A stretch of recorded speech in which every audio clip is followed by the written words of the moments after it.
Аиша, а кто это к нам пришел? Пап, это Мухаммед. Он жвачки продает. Какое же прекрасное у тебя имя, сынок. А где твои родители? Мой отец погиб, когда мне было 3 года. Мы одни остались с мамой. Да ты сирота, сынок.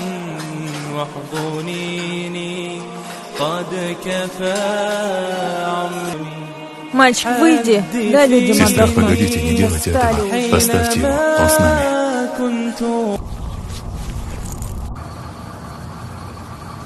Мухаммад, тут деньги. А это хватит вам на пропитание и на лечение. Если что-нибудь понадобится, вот моя визитка. Пап, мама была бы довольна тобой.